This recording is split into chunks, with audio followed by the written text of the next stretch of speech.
Page 284, this is the first lesson for Unit 23, introducing seventh chords. So if you're confused or you're struggling, this is a good time. Probably just go through everything so far. Review the lessons again. Make sure you're at least sort of comfortable with it, because when we start getting into seventh chords, things just get a little more involved. You can tell by looking at them. Let's just try and keep it simple here. Try to.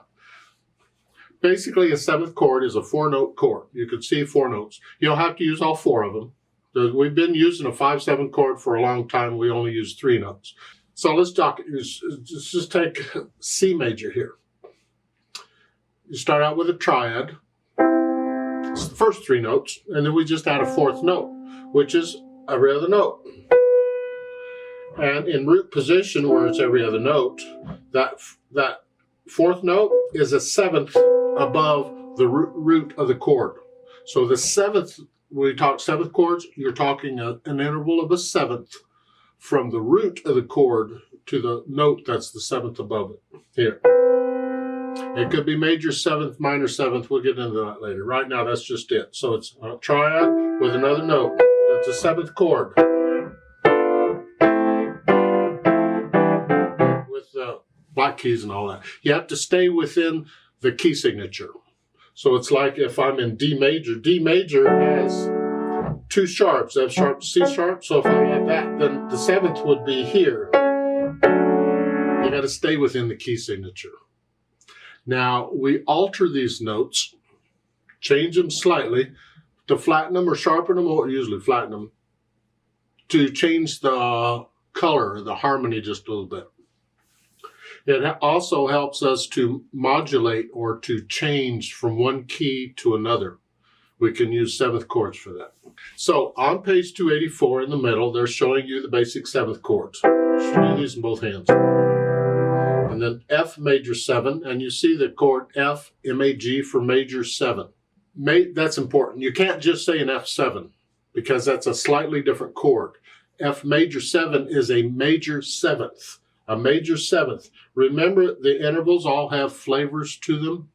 So you have a major third,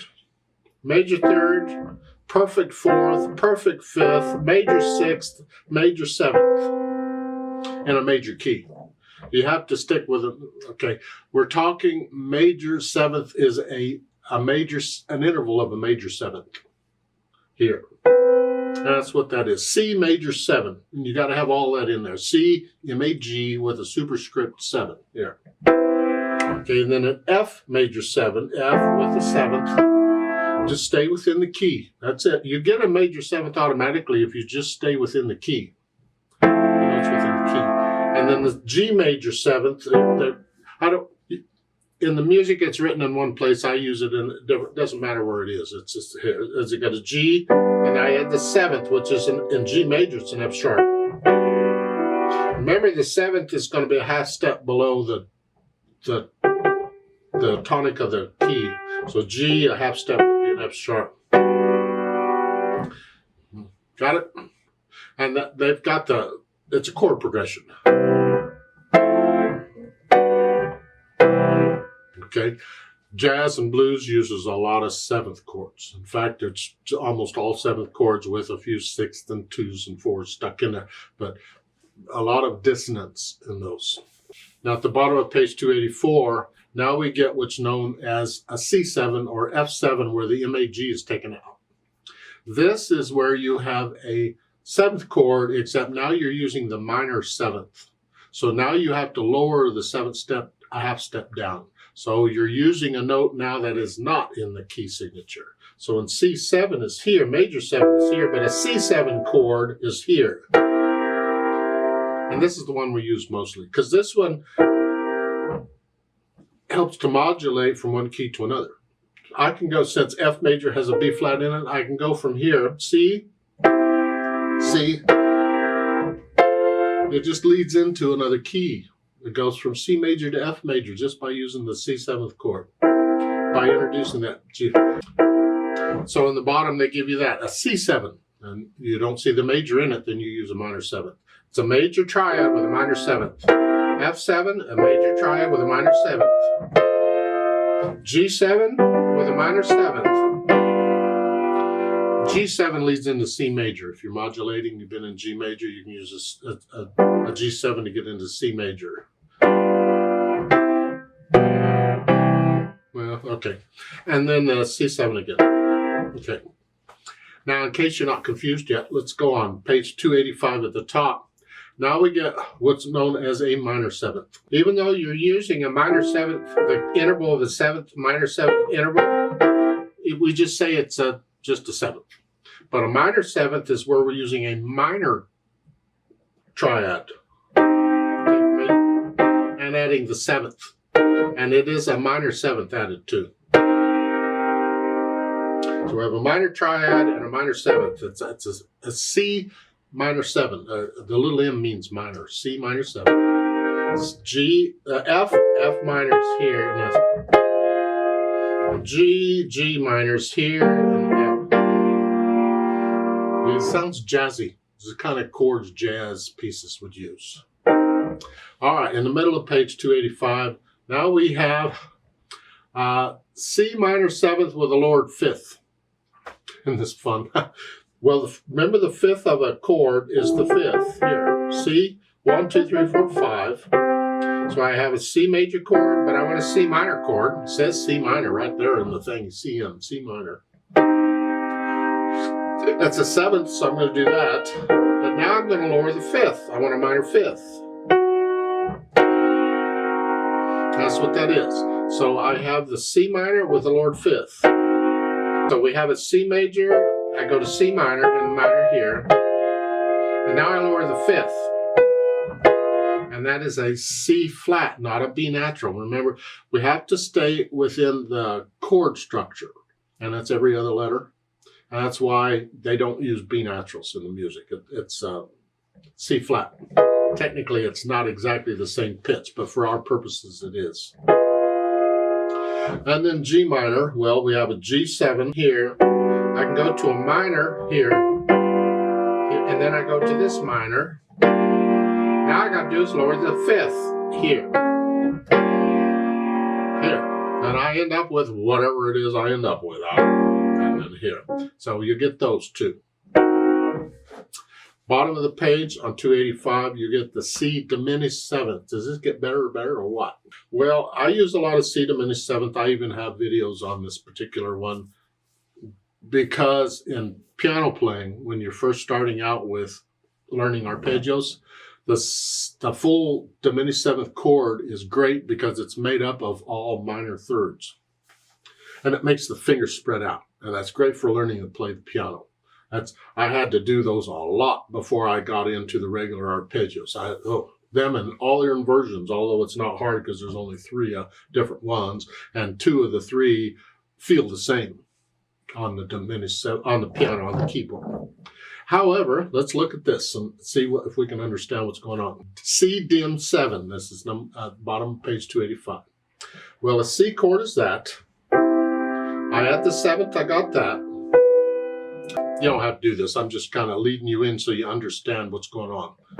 C, and then I do the minor 7th here. Then I can do the minor 5th. And I lower the 5th down. I can take the 7th step and lower it again. So it's a double flat. It's not an A. It's a double flat. Remember, we need every other letter here. We're already using a G, so the next one has to be a B. And you'll notice this, minor 3rd, minor 3rd, minor 3rd, and if I go on, it's a minor 3rd. So these are all minor 3rds apart. That's why they're great for learning arpeggios. You're just using 4 and 3 on the block keys, and you do that.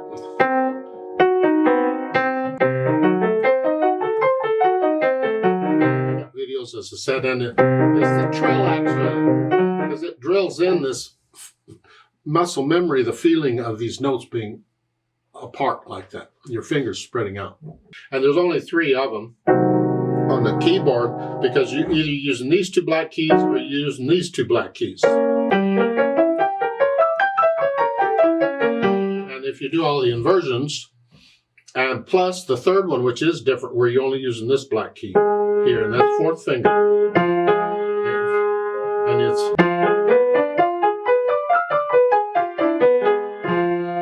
is.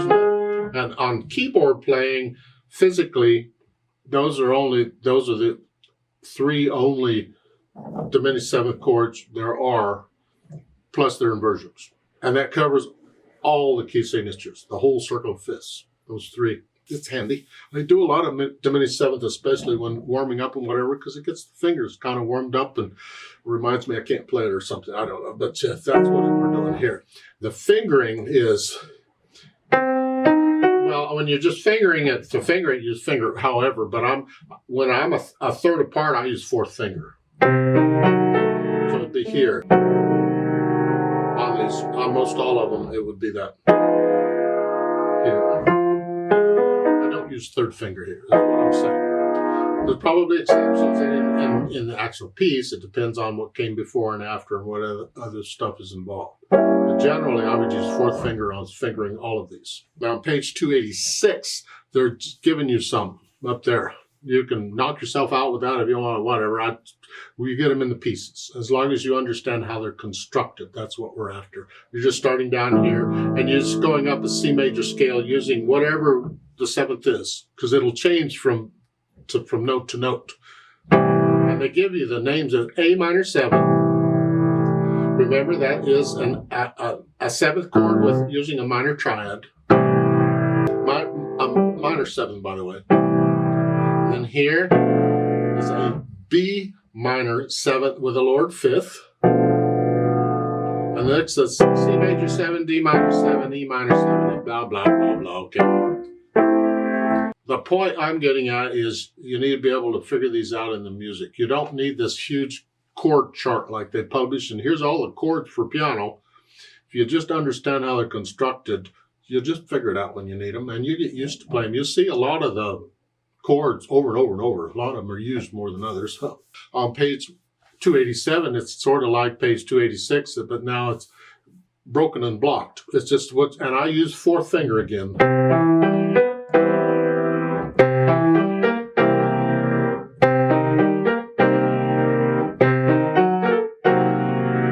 But you don't have to. On most all of them, that's really too awkward. Then I might use third, but generally it's going to be fourth finger all the time. However, finger it the way your teacher tells you to do it. Now, page 288, we get into the inversions, because we haven't had enough yet. You're just turning it over. And because there's 4 notes, there's 3 inversions. So back to C, just here, just turn that over. See, with the 7th chord, you're going to have 2 next to each other, pretty much. Turn that over. Turn that over. Here in your back. That's the inversion. So much for that, and any of them can be inverted. Now remember, when we do these, we need the top and bottom notes. So let's say G major, for instance, here. I'm going to use a minor 7th. I need the top and bottom note. I can use either of the other 2, or both. Usually not both, but one or the other. Usually, a lot of times, one hand will play one, and the other hand will play the other. But what I'm going to do is I'm going to put the G on top. I'm going to leave out that note, because that way I get that.